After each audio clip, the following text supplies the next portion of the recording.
presenting the Word of God. And the message for today is entitled, "What is that in your hand?" Before we start, I would like to share a thing with you. Before I started my professional life as a pilot, I worked as a professional photographer for many years. And one interesting thing about photography is called the depth of field. The depth of field is when you play with the aperture of the lens, you can selectively choose what area will be in focus in the picture. So if you want to make a portrait, you open wide the lens, and everything behind the main subject will be out of focus or blurry, like we see in this picture. If we close the lens, then everything will be on focus deeper and deeper. The closer it is, the more wide and deeper focus in front of the subject and behind the subject. So you can see how we can selectively choose a focus, and then you can get rid of the distractions that would prevent you from focusing on the subject that you're taking in the picture. So you see this picture here, you see all the background there is kind of distracted with the flowers in the head and everything. She looks a little bit like you in the wedding day. But if you do this, you selectively focus just the central object, and everything else is just out of focus. So we as human beings, sometimes, I would say most of the time, we tend to do the same thing about ourselves. And we tend to focus completely on ourselves. And everything else is kind of blurry and out of focus. We don't get the whole picture. We have this tendency of not seeing the whole picture, but through our own eyes. And the other way, God has a perfect focus of everything all together at the same time. There's not a single blurry spot in the eyes of God. He can see before things even are. So, understanding this perspective, let's just have one more word for you. We're praying a lot today, that's great. Father in heaven, Lord, we just ask you this moment that you fix our focus. You can focus with your sight. Open our eyes, open our minds and our heart. We pray in Jesus' holy name. Amen. Amen. So today we're going to review different points of view of focus and out of focus, human-wise and God-wise. But we're going to review it through the Bible. And for that I have selected a group of people along all the Bible history to prove this point and to see how God reveals himself when we are short-sighted. The first of them, Moses. Moses, from his youth, somehow when he found out that he was an Israelite, he felt that he needed to do something for his suffering people. And that when the time came, and he saw this Egyptian actually, what is the word? What is exactly the word for it? Beating. That's like a specific word. Beating the Israelite. He was so angry that he took his own sword and he killed him. He killed that guy. And then he hid everything, hoping that nobody saw him. Later he found out that they saw him and he had to flee and leave everything behind. So he had a sight of his own that he had to do something for the people, but he wasn't looking through God's eyes. He did everything on his own, with his own justice, with his own criteria. Later, being after 40 years in the desert and having already established a new life, a new family, and settling in this place, the Lord himself appears to him. And I have the privilege among few people through the whole mankind history to have a face-to-face conversation with God. And then God, whenever he addresses you, in whatever way he chooses, he will give you a command. He will give you a mission.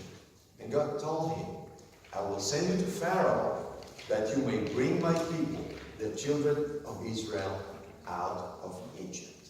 And how do you think Moses felt about that command? What was Moses' first reaction? Let's kind of speculate a little bit into Moses' mind. This is not in the Bible, but we can think, we can relate, because what would we think if we were in this position? Like, me? Back to Egypt after so long? Maybe my death penalty is still on. The moment I step in there, they're going to kill me. And me? And he started giving God some kind of into these manly reasons that probably would convince God out of his mind of sending him. He started kind of negotiating with God. And he gives him like different excuses. He would say to God, oh my Lord, but I'm not eloquent. How will I speak to so many people? And God would tell him, I will be with your mouth and teach you what you shall say. So he's focusing on himself, and he says, I cannot do this. I'm not capable. I'm a man of wrong speech. Maybe he was stuttering. I don't know what he had. And he says, I'm not good speaking. God tells him, it's okay. I will cover that for you. Then he goes with another excuse, and with another excuse. And with every excuse that we're not digging in today, God always had a wider vision for him. Finally, he was completely honest with God, and he tells him, just please send somebody. Can't you send somebody else? Does it have to be me? I just don't feel like going. And God told him, okay, you're not going alone. You don't even have to speak to the people, but you have to go. So you have a brother, Aaron, who is more eloquent. He will speak for you. So he provided even that for him. Then Moses would put, this is not in the same order, but Moses would say, but suppose they will not believe me. Like, how can you suppose something when you're speaking to the creator of the universe? With the saying that things and things are. He sees everything from the past to the future, and there he is arguing into supposed arguments about what if. There are no what ifs with God. Then he's like, I have nothing to do this huge task. There's millions of Jews there. How can I bring them out? I just can't. I have nothing. And God will give him a question that he gives us to us very, very often. I would say maybe every single day. What is that in your hand? What is that in your hand, Moses? And Moses is a shepherd. He has his staff. And he says, like, what is in my hand? Nothing. Just a staff. Just a stick. Just a piece of wood. In Moses' eyes, in Moses' focus, all he had was a piece of wood, a stick, nothing for him. And this is the way we look sometimes, and this is the way we look many times. So in the hands of Moses, that stick was just a simple tool for walking, maybe taking care of some sheep. It was nothing. But when he surrendered whatever he had, that little piece of wood, that stick, into the hands of God, and God empowered him. God exercised his power through the only thing that Moses has, that little stick, that staff. And with that staff, God did humiliation from the sorcerers and priests of the Egyptians. The 7 plagues of Egypt that convinced the Pharaoh to let them go. With that staff, God, in the hands of Moses, opened the Red Sea so they crossed to the other side. He made the rock to pour down fresh water in the middle of the desert. He made the army of Israel to prevail against the Midianites and conquer Amalek. All of that was done with a single stick that to the eyes of Moses was nothing, but to the eyes of God was everything that was needed to deliver a whole nation out of the control of an empire. You see the change of focus? Let's check this man. Samson. Samson was also provided with a mission, even when he was being conceived. His parents were longing for having a kid. And God said, I will grant you your wish. You will have a son. And he shall begin to deliver Israel out of the hand of the Philistines. He had already a mission. And Samson grew strong, grew in faith, but he had his own focus. And if thereafter he went in a few battles and he conquered a few Philistines and he slayed them, it came a time that in a personal revenge, he confronted the whole nation of Philistines. He did so wrong to them that they came as a nation to Israel just to kill him, and with him maybe to kill the whole nation. So the Israelites got very scared. And they say, Samson, we have to turn him in. Because if we don't do that, they will kill us all. And this Samson, powerful, mighty, who killed a lion just with his bare hands, would break the jaw in two. He felt like that was his calling. He had no more choice. And to his side, the humans, the people, they would say, we have to arrest you, we have to deliver you to the Philistines. And he would say, just swear me that you will not kill me yourselves. So they tie his hands with thick ropes, like sheep ropes, twice. And there he goes, and he is already ready to die. He is already surrendered. He says, this is it. I overdid myself, and I have no more choice. He was not fulfilling his mission, and he thought that he had no more resources how to take this mission that he had from the beginning. But then God says, the Spirit of the Lord came mightily upon him, and he found a fresh jawbone of a donkey. He reached out his hand and took it, and with that jawbone as a weapon, he killed 1,000 men that were coming after him. One man alone killed 1,000 with just a single carcass, a single piece of jawbone of a donkey.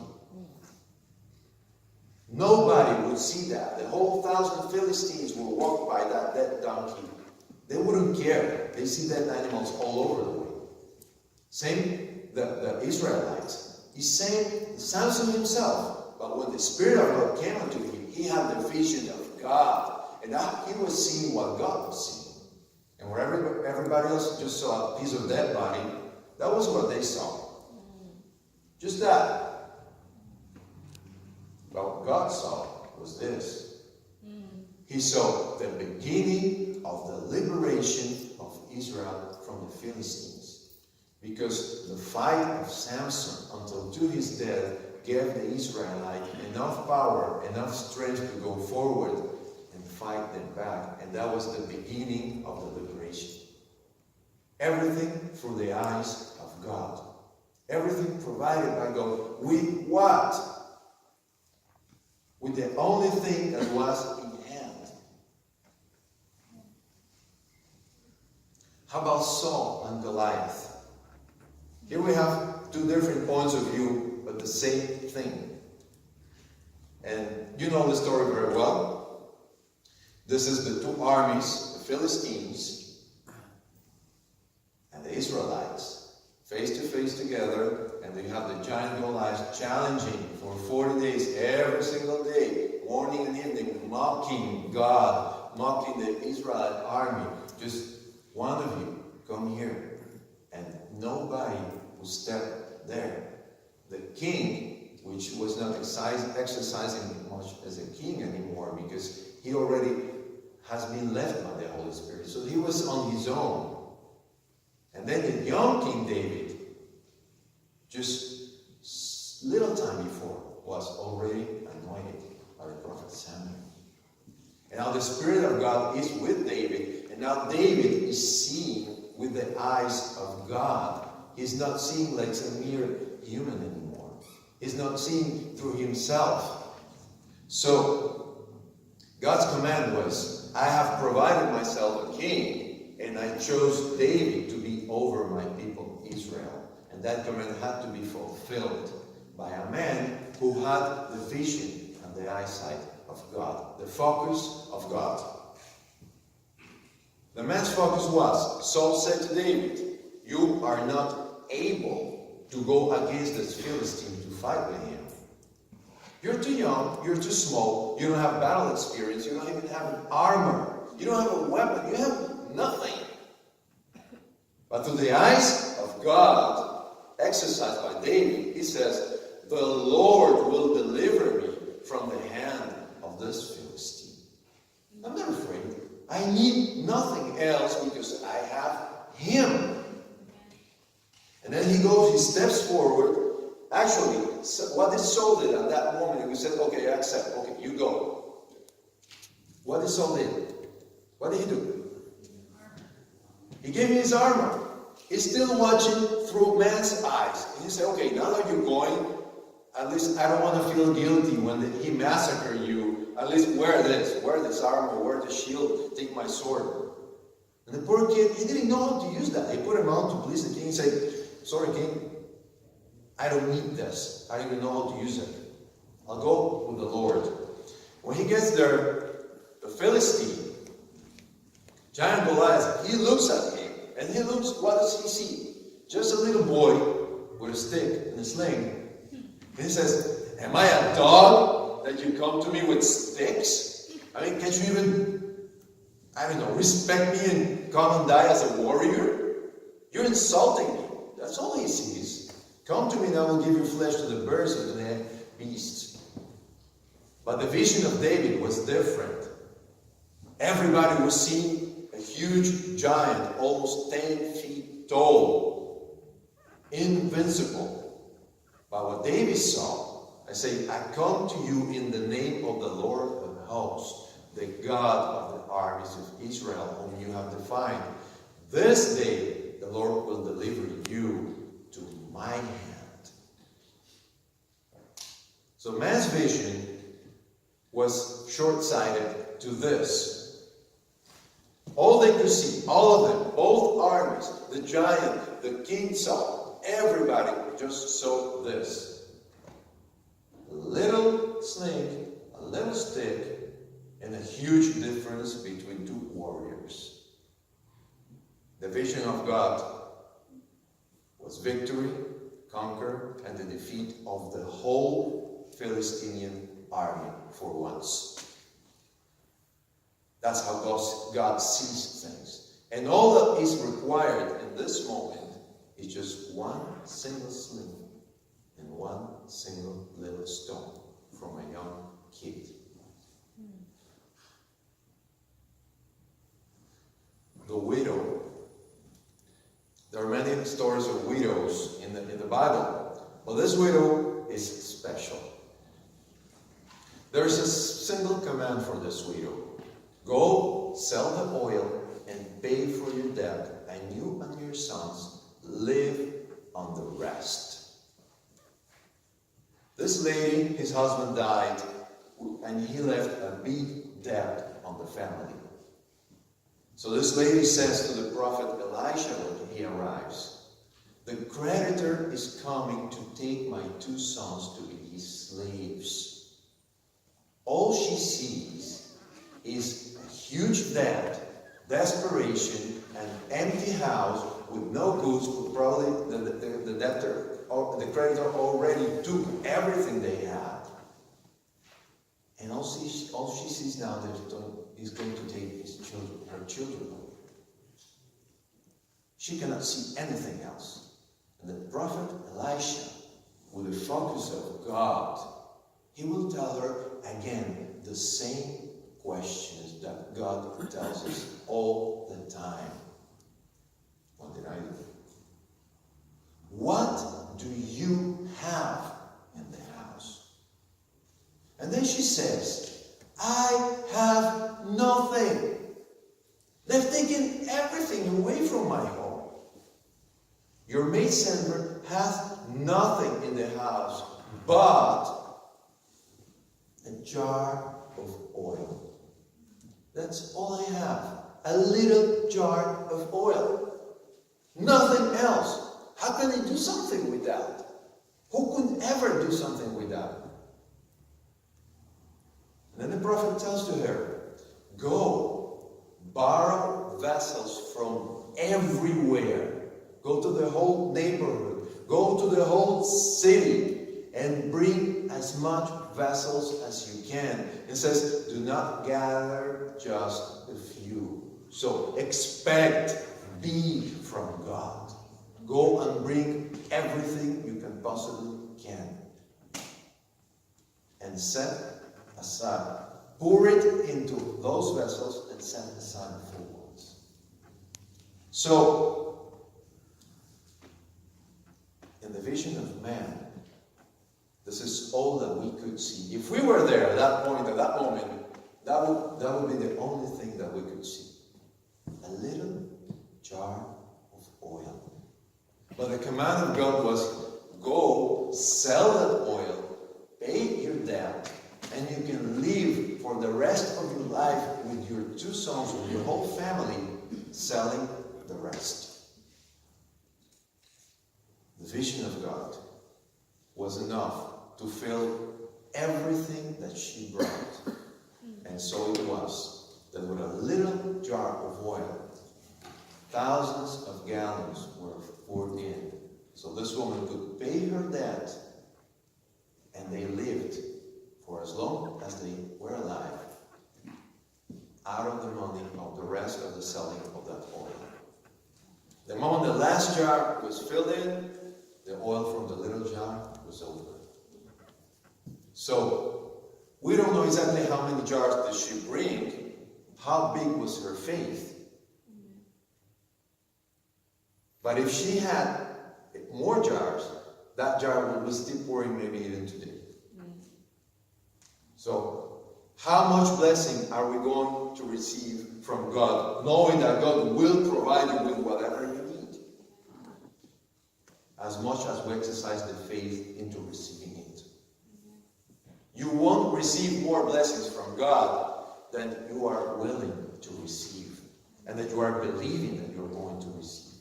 And many times we forget about who are we talking with. Like Moses. He's talking face to face to God, and he's not believing. He says, but what if? Now we have the disciples. One of the most privileged human beings in the whole existence of this planet. 12 men that walked 3.5 years with the God, the creator of this world and the Savior. They worked with him, they walked with him, they worked with him, they lived with him, they learned from him. And they still were short-sighted. They still had the vision of a human, regular being. The blurry vision. And where is the focus? Here they are, attending 5,000 people and their 5,000 men and their families, around 20,000 people listening to God, listening to Jesus. And the days long, they're all hungry. And they say, Pastor, you should send them back. So send them around the town so they can buy something, they get something to themselves because they're hungry now. What was God's command in that specific moment? You give them to eat. Jesus has God's vision. He has everything inside, everything. And what would you do if God would tell you, you're going to feed them? So we have potluck here now. And then we just have a command from God, an angel appears to something, and he says, you go now and feed the whole Patterson city. What do you think? You just have a couple of crock pots there. How are we going to feed 25,000 people? Actually, that multitude was more or less the size of the inhabitants of this city. So what do they say? Shall we go and buy 200 denarii worth of bread and give them something to eat?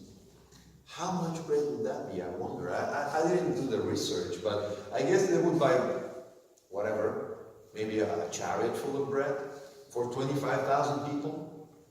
So it would be like a little crumb for each one. So they don't see it. They say, how are we going to do this? It's impossible. We can't. Our hands are tied.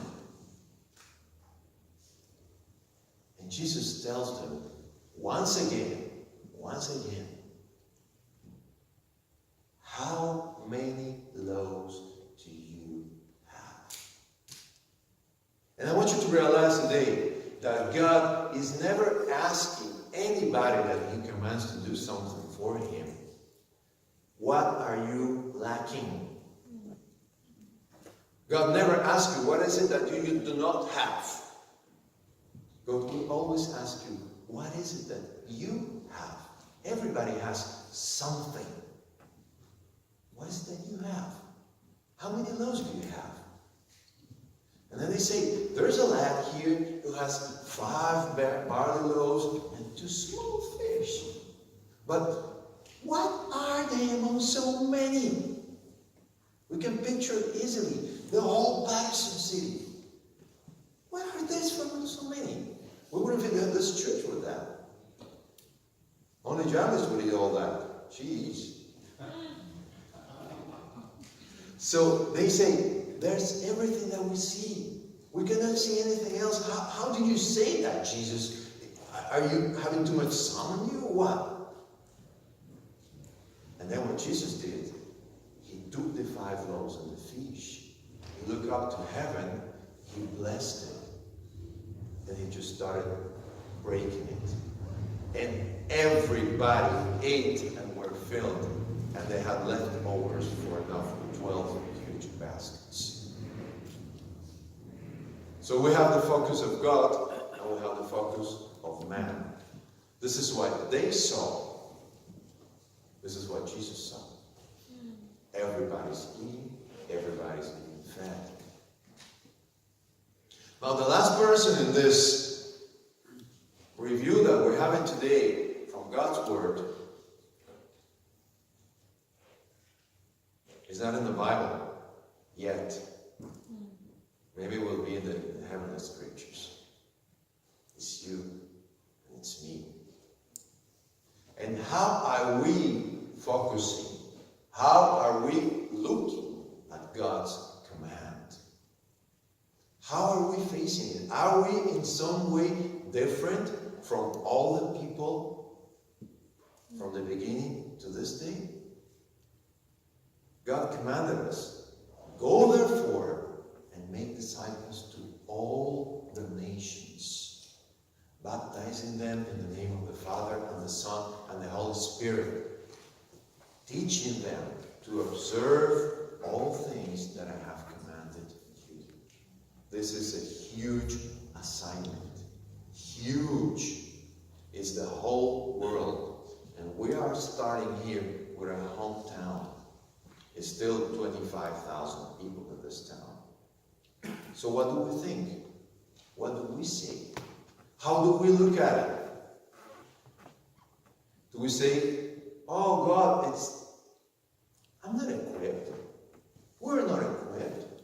We don't have a church yet. We don't even have a place to get together. We're just renting this. We don't have enough resources. We don't have enough Bible workers. We don't have enough people in the church. We should be at least 100 before we do this. We don't have the training. We don't have the skills. We're not equipped. God says, God is able to make all grace abound towards you. All always having, check this, this is words God. I mean, this is God's word. Always having all sufficiency in all things, may have an abundance for every good work.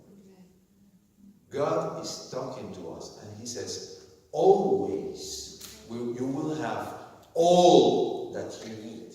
Not a little bit, not a piece. He will provide everything, always, through His mighty hand. So, what is nothing to us, it's more than enough for God to do His work through us. Sometimes we tend to underestimate what we have. Sometimes we think we're not good enough, or we don't have enough.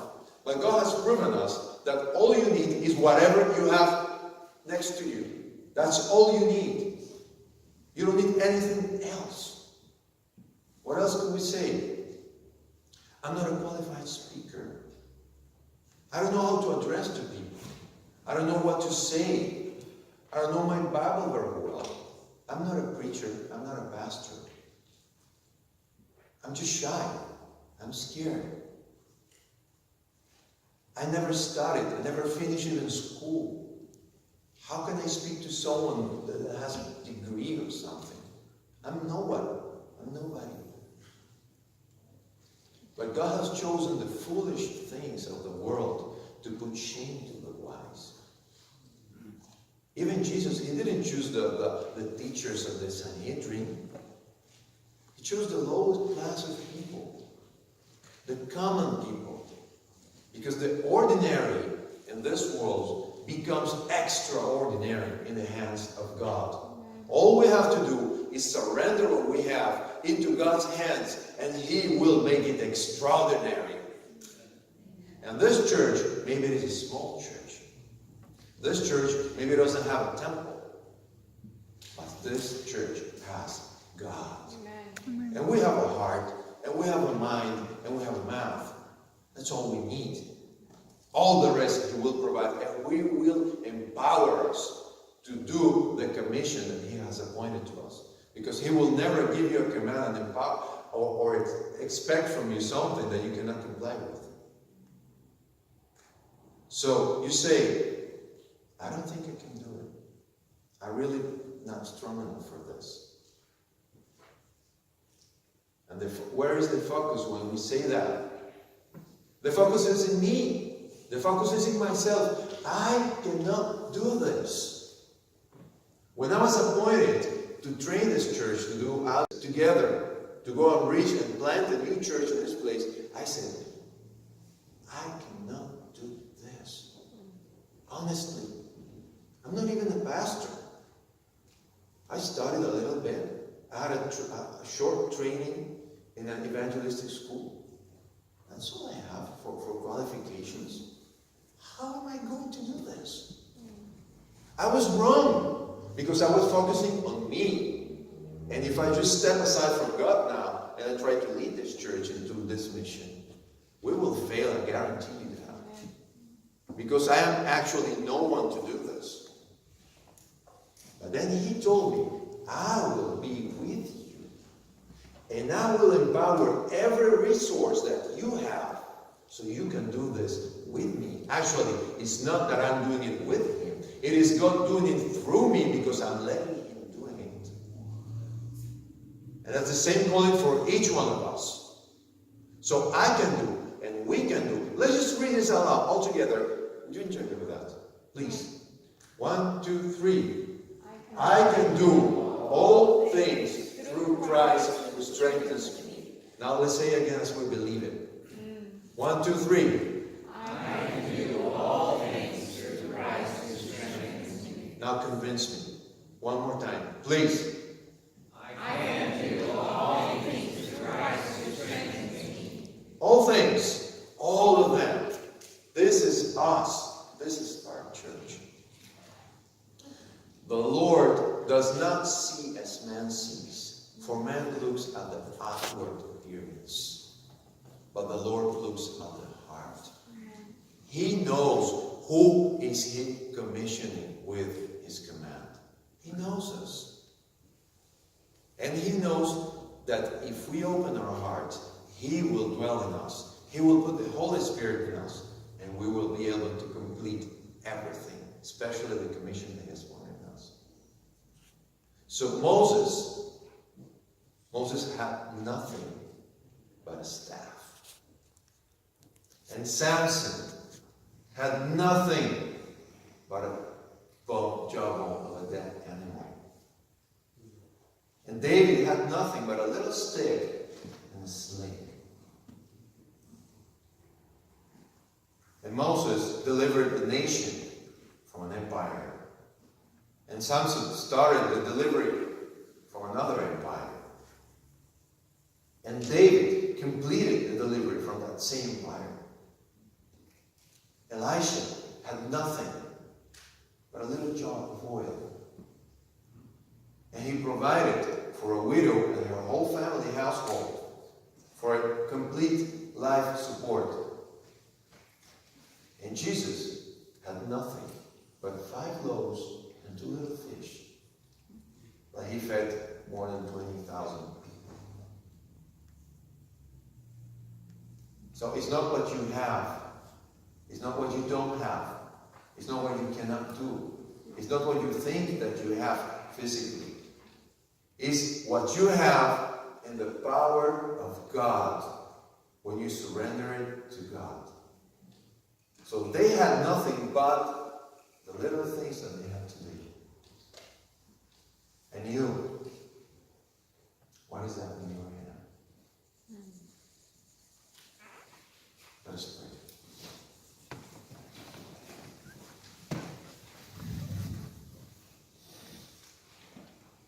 Father in heaven, Lord, we thank you because you speak to us through your word. And you teach us and you confirm us that we cannot do anything without you, Father. That we're short-sighted and we see everything through our own eyes. We ask your forgiveness for this, Lord. But Father, we acknowledge now and we can see now because you have talked to us that all of us has something to offer to you. Some of us have special talents, some of us have gifts, but we all have something.